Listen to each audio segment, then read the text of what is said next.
When you hear the words sound wave or electrical signal, what kind of waveform comes to mind?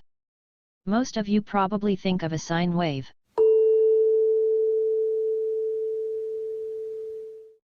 The waveform of the sound produced by a tuning fork is indeed a sine wave. On the other hand, sound has a tone. What is this tone? The human voice has a variety of tones.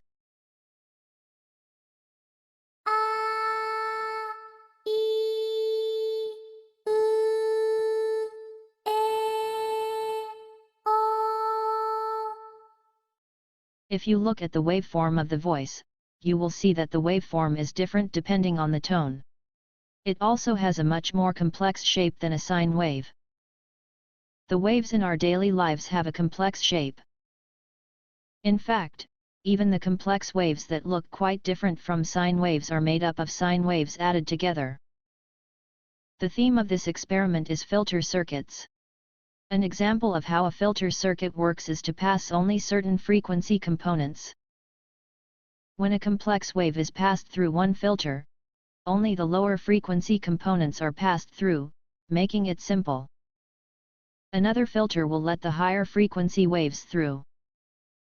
In this experiment, we will build three types of circuits: a low-pass filter, a high-pass filter, and a twin-T filter, and investigate their characteristics.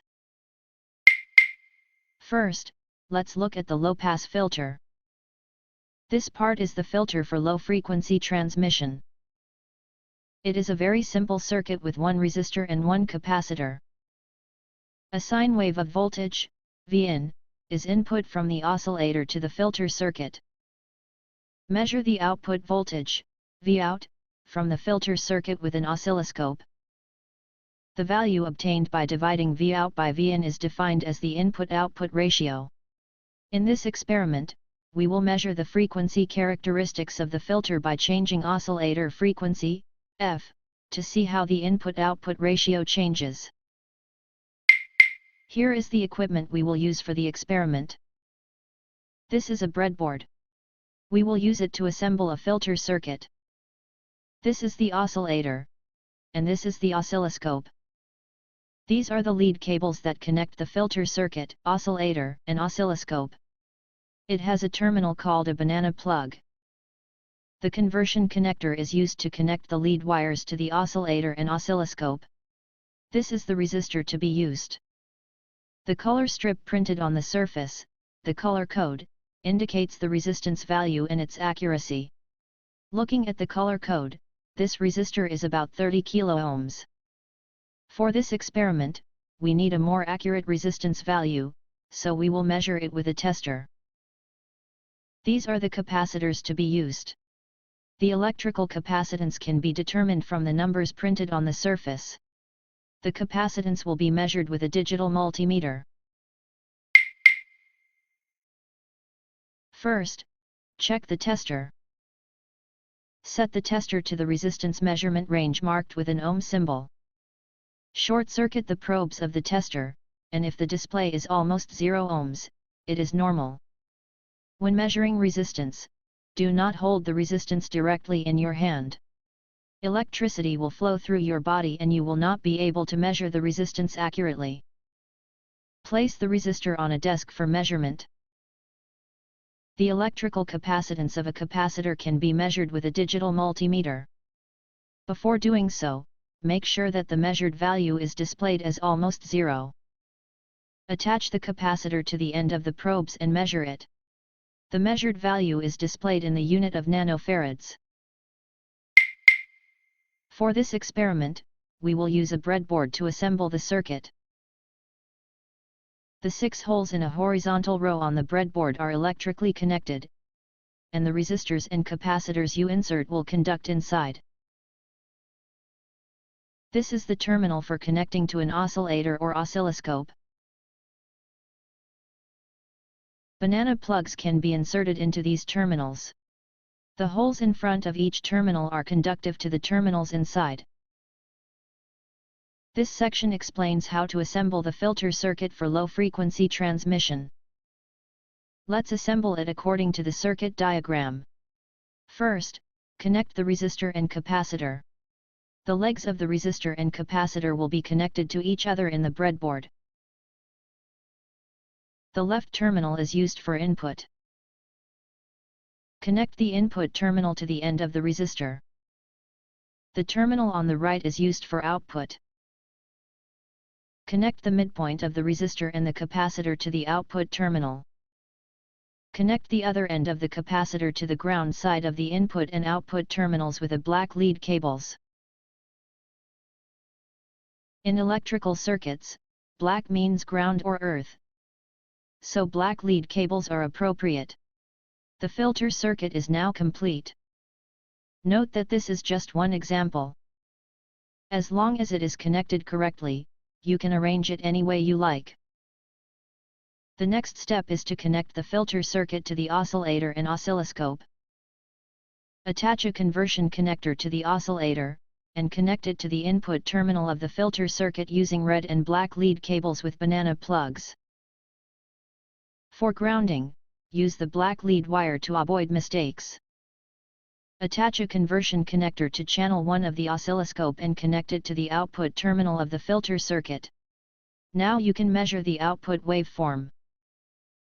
To measure the input waveform at the same time, connect directly to channel 2.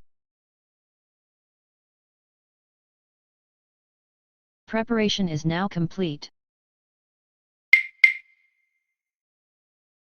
The graph showing the frequency response shows the frequency on the horizontal axis and the input-output ratio on the vertical axis. The characteristics of the low-pass filter is that the signal is transmitted as it is in the low-frequency range, while it is greatly attenuated and blocked in the high-frequency range. The cutoff frequency is defined as the frequency at which the input-output ratio becomes 1 over square root 2. Before taking measurements, check that there are no mistakes in the assembly of the circuit and the connection of the lead wires. Set the output voltage of the oscillator to 10 volts peak to peak. Set the waveform to a sine wave and the frequency to 100 Hz. Looking at the output voltage from the filter circuit, it is almost the same as the input voltage up to about 1 kHz. 10 kHz, 100 kHz, and 1 MHz. As you can see, it is normal if the output decreases as the frequency increases. This is an example of a frequency response measurement result. The horizontal axis of the graph is displayed in logarithm. In the logarithmic display, the measurement should be made at approximately equal intervals. Calculate the input-output ratio each time you make a measurement, and plot it. If there is something wrong with the plot, remeasure it. This area is the cutoff frequency. Since the measurement points are discrete, how can I accurately determine the cutoff frequency? Let's think about how to measure and how to derive the cutoff frequency. In this part, the theoretical value of the input-output ratio is 1. Why is the measured value smaller than 1? In your report, please consider this as well. Next, let's input a mixed wave of low and high frequencies into the low-pass filter. Press the function key of the oscillator and select arbitrary waveform 1. The display will show ARB1. Set the frequency of the oscillator to 500 Hz. The oscillator will produce a waveform like this. What kind of waveform do you see at the output side of the filter circuit? Observe it. Next, we will examine the frequency response of the high-pass filter. This is a circuit in which the resistor and capacitor positions have been switched from the low-pass filter we saw earlier. To change from the low-pass filter, simply replace the resistors and capacitors on the breadboard. The characteristics of the high-pass filter are the opposite of those of the low-pass filter. High frequencies are transmitted and low frequencies are blocked. As before, draw a graph of the frequency response. Input a signal with mixed waves of different frequencies, and observe the output waveform.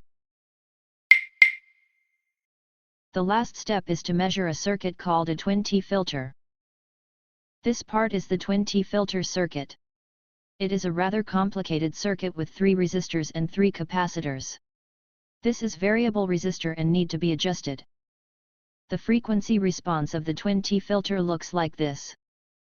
The theoretical value of the input-output ratio is 1 at low and high frequencies, and decreases at intermediate frequencies. The frequency at which it becomes almost zero is defined as the cutoff frequency. We will use 2 types of capacitors. One with 1 nanofarad and the other with 2.2 nanofarad. First, connect the resistors in series with each other. Then, connect the capacitors in series. These capacitors are of 1 nanofarad. Connect the 2.2 nanofarad capacitor to the midpoint of the resistors. Do not confuse it with the 1 nanofarad capacitor mentioned earlier. Connect this end of the capacitor to the input terminal with a lead wire. Connect it to the resistor as well. Connect the other end of the capacitor to the output terminal.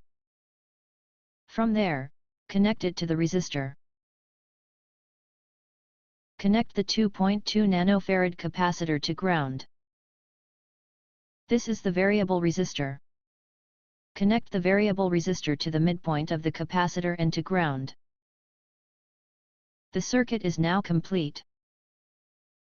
Connect the filter circuit to the oscillator and oscilloscope, and you are ready to take measurements. Before the measurement, we need to adjust the variable resistor.